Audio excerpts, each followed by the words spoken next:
Thank you very much for that rapturous round of applause. Hello, everybody. Hopefully you have turned up to the right room. This is indeed, holy smokes, how to vape yourself to root. If it's not the right room, there's plenty of other good stuff going on. So, first of all, a bit of a warning. I'm not going to set fire up to anything today, I hope. But there will be some profanity. So if you're easily upset by, I know, naughty words, that kind of stuff, might be a good time to go visit another track. Also, there is scenes of smoking, perhaps drug use. It depends how inspired you are by my memes. And crucially, hacking e-cigarettes will void your warranty. So if you come here looking for a nice, safe way to kind of get into smoking, this is probably not the talk for you. It's worth saying that some of the kind of the tools and techniques I'm going to show you, if you were to do that on a machine you do not own, that would be quite illegal. So don't do that. So by staying here, you're all agreeing you're going to do stupid things with me, right? Good, good. We've got the right crowd. I also have a lot of poor quality memes, and for that I do not apologize. So, who the hell am I? Well, this is my first computer, and I learned to program BASIC on it many, many years ago. So, my name's Ross Bevington, and I've been hacking stuff for a very, very long time. I had a misspent youth hacking computer games, and pretty much since then I've been messing around with computers. So for the last 10 years, I've been working in InfoSec. I work for BAE Systems. Some of them are here today. I apologize for the shouts from them earlier. Thank you, guys. And what I do is pretty much reverse engineering. And that might be Windows malware, it might be ARM binaries, or kind of weird exotic platforms. If you have a calculator ROM you want me to reverse engineer, or a NES ROM, I'm probably your man. I also hang about at DC44 Gloucester, so if you're in the West Country around there, you can turn up at some Monday a month. We haven't quite decided on what date it is. It changes rapidly, but yeah, I hang about there. You might have seen me hacking some cameras, so that's the CHDK logo, Canon PowerShot cameras. I've been hacking them for a while. You can add extra functionality to them. I'm also responsible for the Pentax Hacker Development Kit, hacking Pentax cameras. And I'm a member of Tool, so you may have seen me today picking some locks and stealing some wonderful rum and coke from MWR, which I'll be drinking through this presentation. So, today, I'm going to be talking to you about hacking e-cigarettes. And first of all, what are these devices? I'm going to pick up the biggest and chunky one with like 2 batteries. There's no wonder why these things start fires on a plane. Like, it's got 2 lithium batteries in it with 500 milliamp hours. Like, crazy. These devices are pretty cool. Not just for smoking, but also they're generally a system on a chip that has a GPIO that makes something hot. And what this presentation is a kind of a beginner's guide to getting into hacking these devices, because they're pretty cool. So hopefully you're all hearing actually the security of these devices. But why you should be interested in this? Well, it's bad USB, of course. If you've been to the Pikey talk earlier on, like bad USB is pretty much all the rage at the moment. Unless you've been living under a stone, you've probably heard about it. USB is a really great protocol, but its versatility is its downfall, because one USB device can pretty much turn into another USB device without any kind of limitation. So you might have a USB pen drive that can turn into a keyboard and start adding key presses, that kind of stuff, or a keyboard that turns into a mass storage device. So there are really good examples about how you can actually use this when you're doing things like physical penetration testing. So you walk up with your USB rubber ducky, which is this thing here, or your USB armory, and you connect it up and it will type in a load of commands and give you a root shell. Or you might wander up with your Pikey and steal the credentials from the machine. Or use your Arduino Pro Mini to launch a USB file system exploit, which will pwn the machine. Some of these attacks require the machine to be unlocked, but not all of them, because USB is hardware, and hardware is trusted.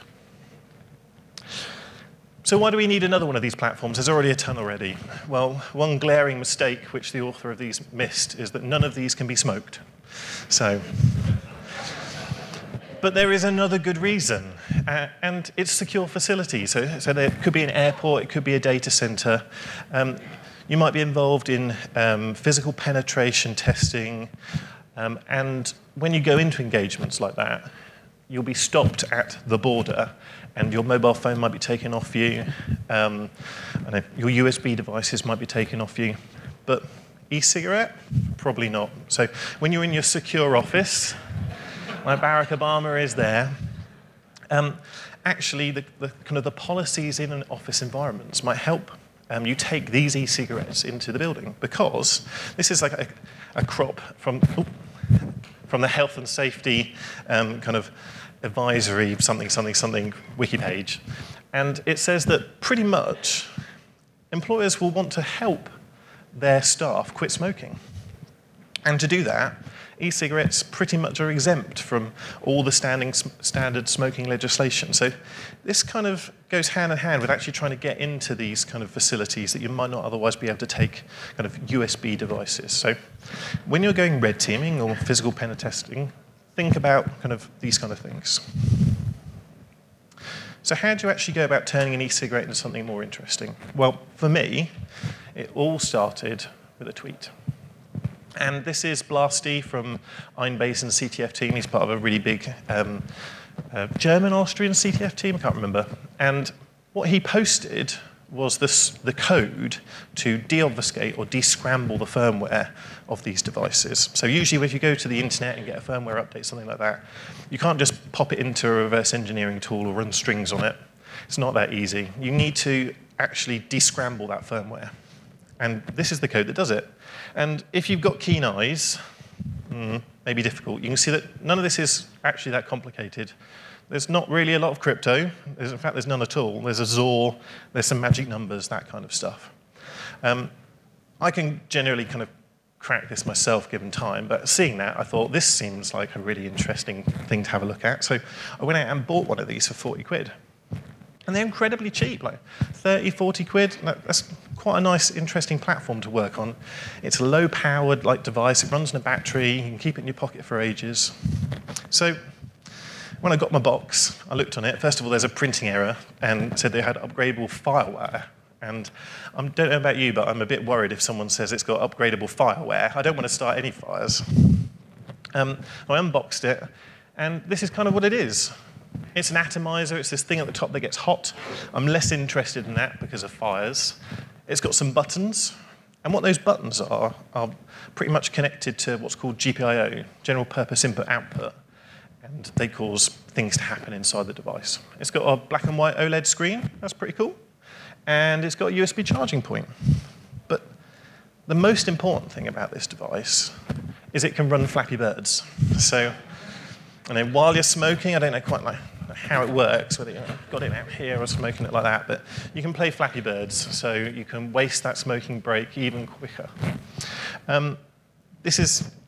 You get access to Flappy Birds via a secret menu. You hold down 2 buttons and Flappy Birds appears. And this is going to be quite important for later, so remember Flappy Birds.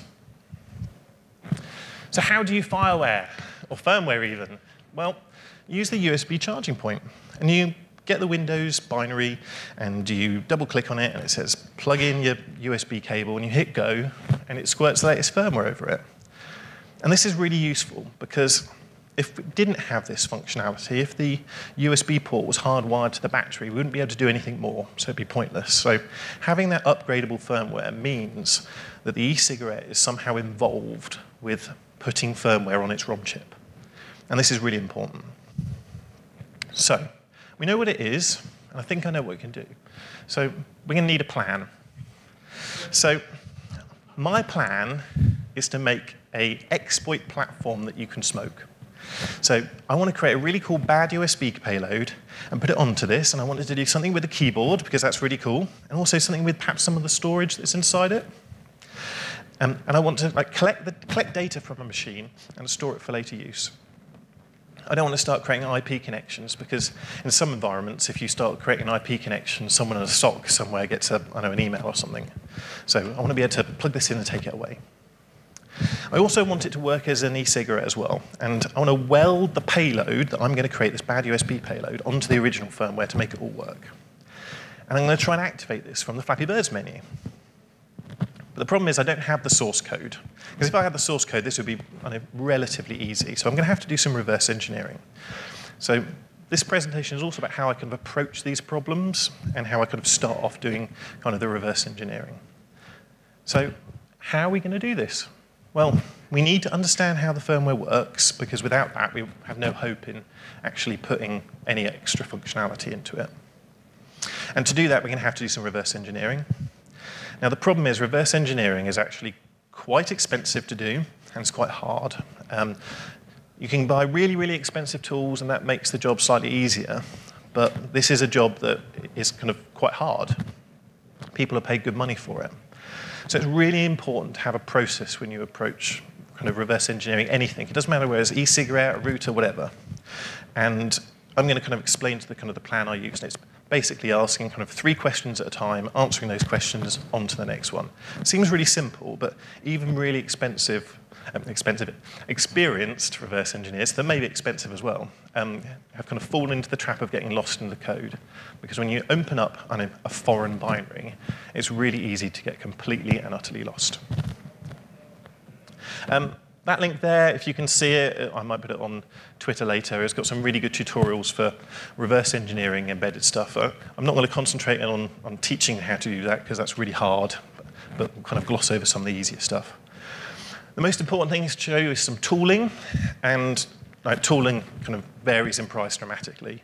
I'll probably show you the most expensive tool that I use, and it's Google. Google is, in all seriousness, the most important reverse engineering tool. Like how people did reverse engineering before Google, I do not know. When you're reverse engineering, you have to stare at this and keep Googling over and over and over again until the thought of looking at ARM or MIPS assembly basically gives you joy. So keep on Googling. And if you're not Googling, Google some more. One of the best plugins I've got for IdaPro, the really expensive reverse engineering tool, pretty much gets strings from binaries and Googles it for you. So that's quite an interesting plugin to get. On to the actual tooling. Keep on talking about IdaPro. Hopefully you know that. I'm not going to really dwell on that because it's quite expensive, but I've got a very expensive one that allows you to hit F5 and it turns it into source code. Let's say you're doing this on a shoestring budget, and there's no reason why you can't do firmware reverse engineering on basically no money. And pretty much the answer to that is a tool called Redare, which is open source. It is incredibly complicated. I look at it and it kind of blows my mind, and I'm an experienced reverse engineer. But I'm told if you become really, really good at Redare, you become awesome, mad skills. So if you are starting off on the journey of learning to be a reverse engineer and you have no money, Redare is probably the tool to have a look at. There's some other ones as well, Binary Ninja, you may have heard of that. The key thing that I want to show here is something called retargetable decompiler, which is an online decompiler. So it takes assembly and gives you something a bit like C. This is free. Uploading your code to it may be a bad idea, but if you're just starting out or you're doing some kind of open source work, it might be something to have a look at. So back to the plan and on to my 3 questions. So is there enough space to actually put the code? Because this bad USB payload I'm going to write is going to be non-trivial, and it's going to have a size. And if it doesn't actually fit on that ROM chip, well, there's no point in continuing. So we need to know that first. How do we put code on device? And is there any public work? So I've already answered 2 of these already, so that'd be quite quick. And pretty much to answer these questions, we're going to Google a lot. We're going to Google for chips and manufacturers and SDKs, hitting the manufacturer's website and downloading all their tools. That's really important. And kind of Chinese forums as well have a whole kind of host of documents that probably shouldn't be kind of out there. With a device like an e-cigarette, you might actually have to start with a hammer. So this bloke here is obviously deep in reverse engineering thought. He's hitting his computer with a hammer and reverse engineering that or a screwdriver. You might need to take it apart and have a look at the chips on it. Google it. This is how the adventure starts. We're going to need to know things like what architecture it is and how much RAM and ROM has it got and all that kind of stuff. Okay. So I started Googling, And eventually, I found what the chip was, and it was a New Micro M451. And if you Google enough, you get the spec document, and it's an ARM Cortex M4F running at 72 megahertz. It's got some RAM, and it's got some ROM. And that's pretty much all I've got out of this. This makes kind of this device, or the smaller one I've got, basically a little slower than my first computer, which is pretty amazing.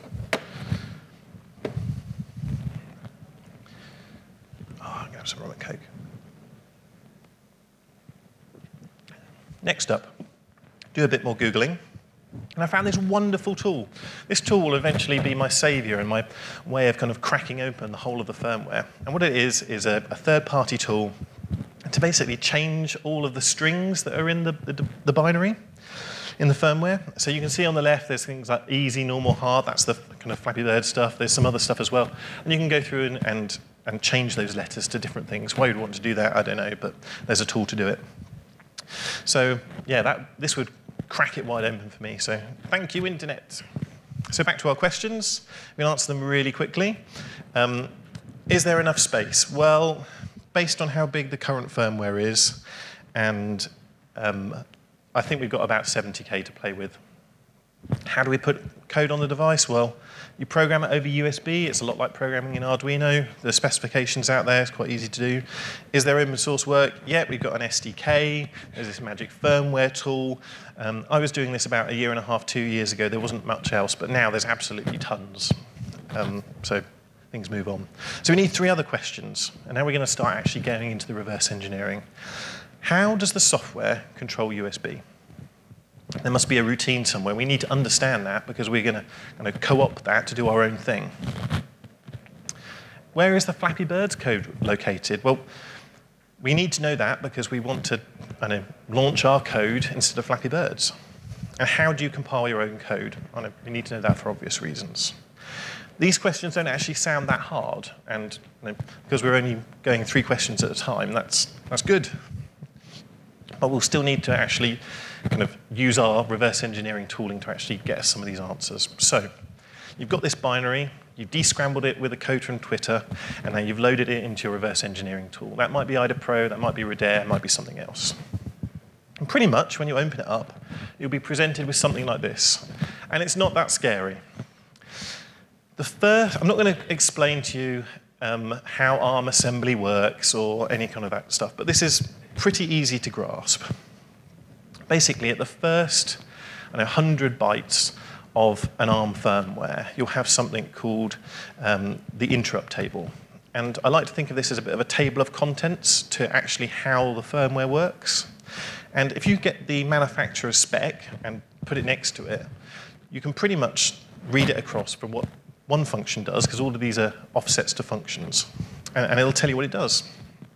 So ringed at the top, we've got the reset handler. This is the first function that's called, and it's called when there's an exception or something like that. And this is called to basically reset the device. And right the way down the bottom, we have got something called USB-D IRQ handler. And this is called every time the computer sends some data to the USB device. So that's really useful stuff. Now we understand kind of where we can start approaching these things. Next up, Flappy Birds. Well, we know we run Flappy Birds by pressing our 2 keys down, and we get our secret menu, and it gives us kind of an easy, normal, and hard. Now, if any of you are reverse engineers, you probably think, OK, I'll get the firmware and start searching for strings. So that's a really easy job. You run strings on it. None of those strings will appear, because what those are fonts or pictures.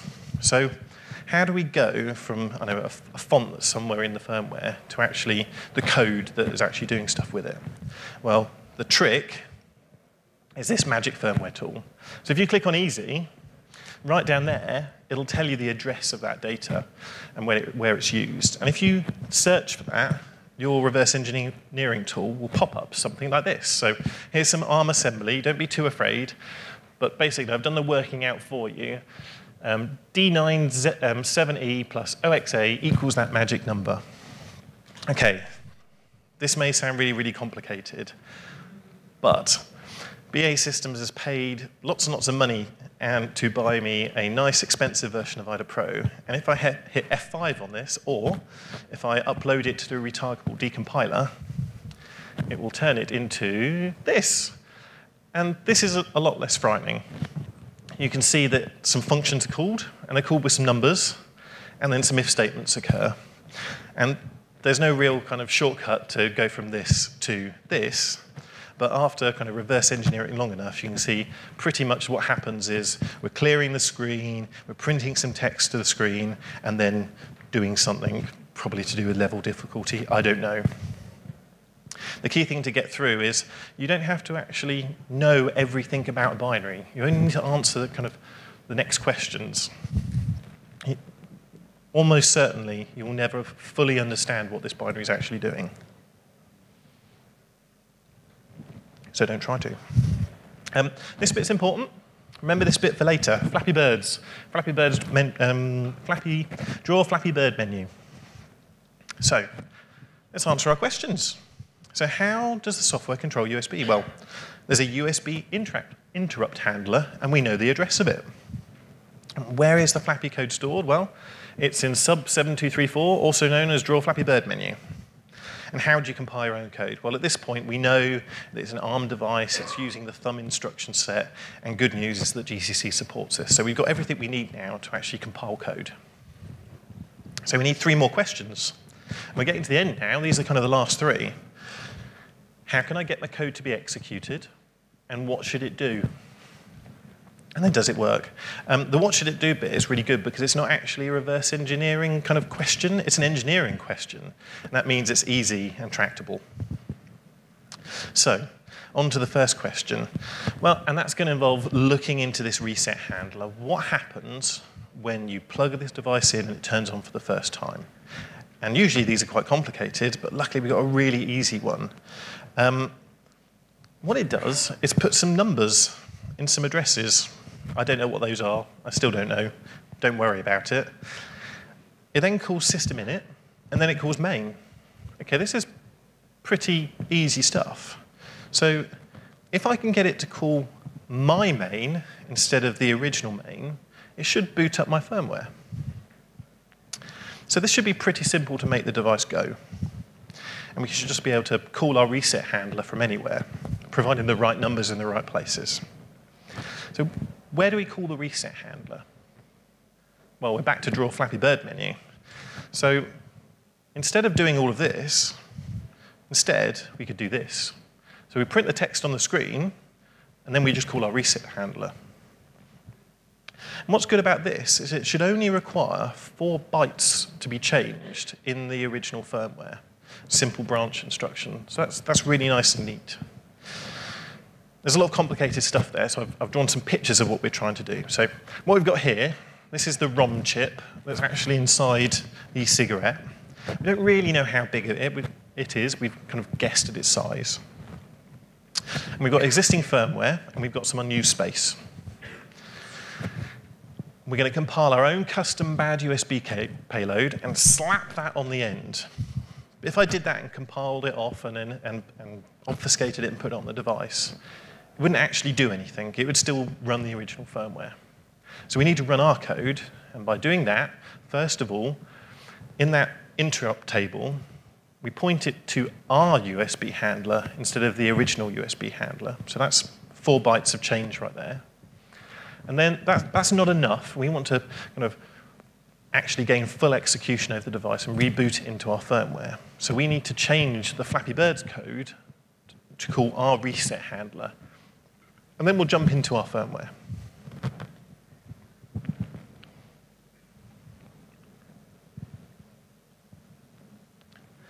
The next question is what code to write.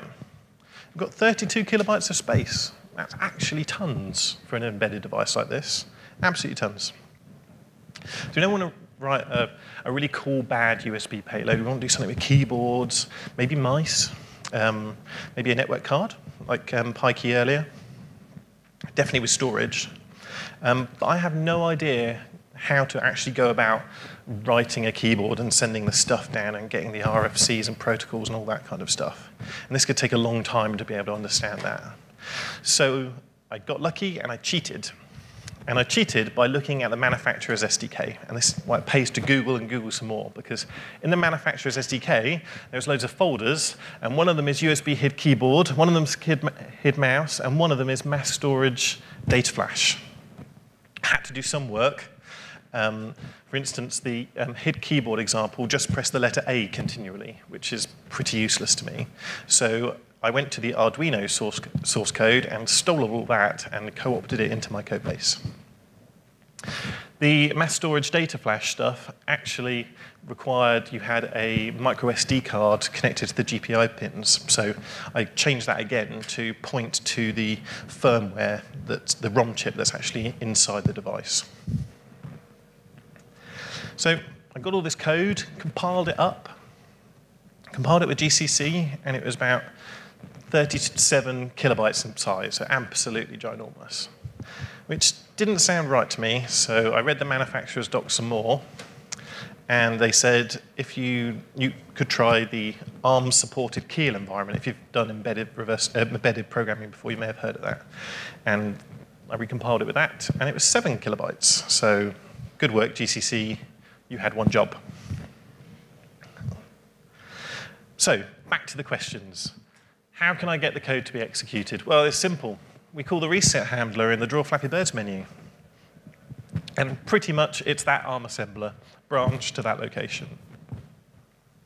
What should it do? You're going to do a cool bad USB payload based on the sample code from the manufacturer. Does it work? Oh, no idea. So months and months ago now, I compile this all up, put it on my device. I've checked it in IDA Pro, checked all the offsets are correct. I've obfuscated it with Blasty's code. I've used the firmware tool to upgrade it, and it's popped up, and it hasn't bricked the device. That's a really good first step. So I hold down the Flappy Birds menu, and I've changed easy to be Pwning because I'm a hacker, and that's cool. Next up, hit the go button, plug it into my machine, and a new USB storage device pops up. Great, this is looking good already. So I right-click, format it at FAT, great. Got 20 kilobytes of space, and not a lot, but a little bit. Okay, unplug it, plug it in again. Doesn't work.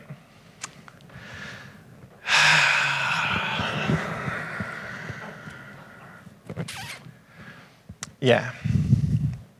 So I fucked up. And it happens, and my process goes out the window, and I'm hastily reverse engineering, trying to understand why I've broken it. Is it like damaged forever? I actually bricked another device, proving to myself that it was my code, which actually saying back to it seems rather stupid. And that's why it pays to have a process. And eventually, after a lot of reverse engineering, I found out what was going wrong. So back to our diagram. We've got our existing firmware. We've chucked our new firmware at the end. And we've got 32 kilobytes for mass storage. Now, after this has been FAT formatted, that's how it comes up as 20K. The problem is, this is all lies. This space wasn't unused. There's a blob for settings there, and those settings control what display driver to use, because when these things are manufactured in China, they might have 25 OLED screens, and the firmware needs to support each one of them. And when I erase that with part of a FAT table, God knows what it's doing. It's probably crashing over and over and over again. So this is bad, because I've got this existing firmware, and that's my backup. I don't have any of this.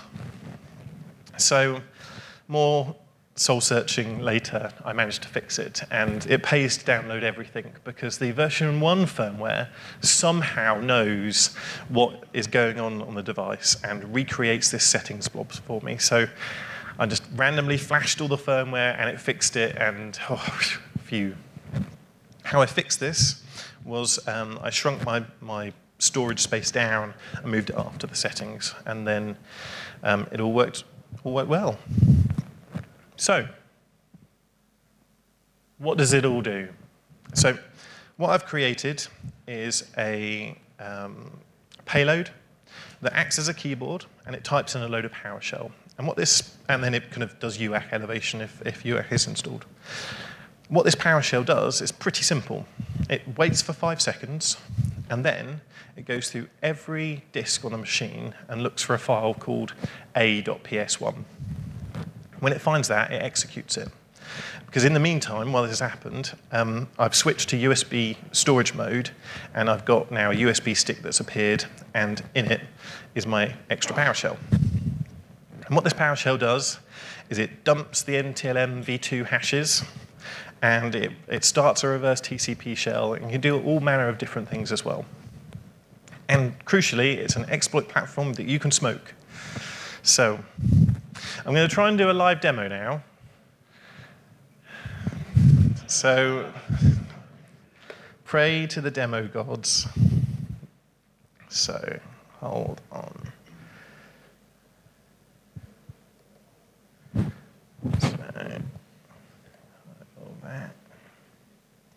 So first of all, what I've got here is, pretend this screen is in China, and it's my Netcat listener listening on localhost port 4444. So this is where the connectback shell is going to come into. And then this is my kind of victim machine. So you've strolled up to the machine, it's unlocked. And then hopefully the camera will work. Yeah. So what's going to happen, it's going to happen quite fast, is I'm going to try and put this behind here, and hopefully you'll see it, and you'll see the menu, and I'll hit the go button. Then a load of PowerShell is going to pop up in the bottom left-hand corner, and if you might be able to read that. And then I'm going to hit enter. The PowerShell is going to run. It's going to wait for 5 seconds.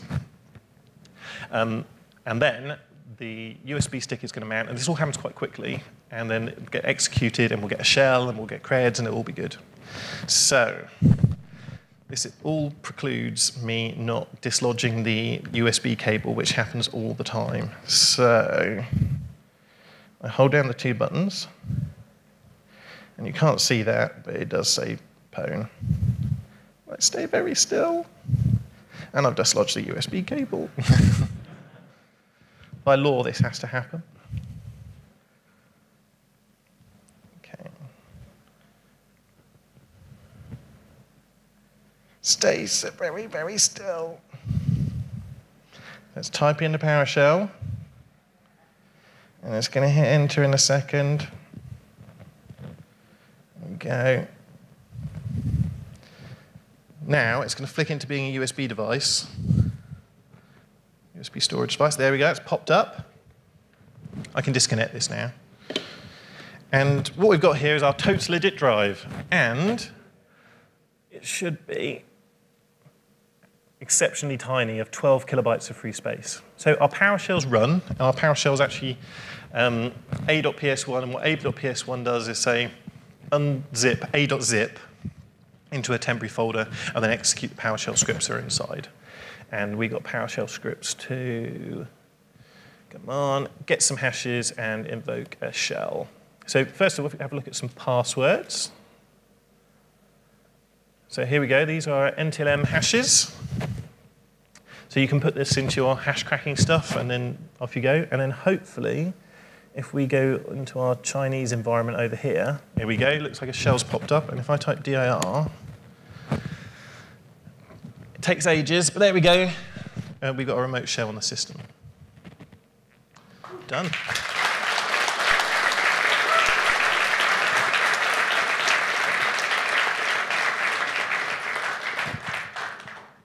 Thank you very much.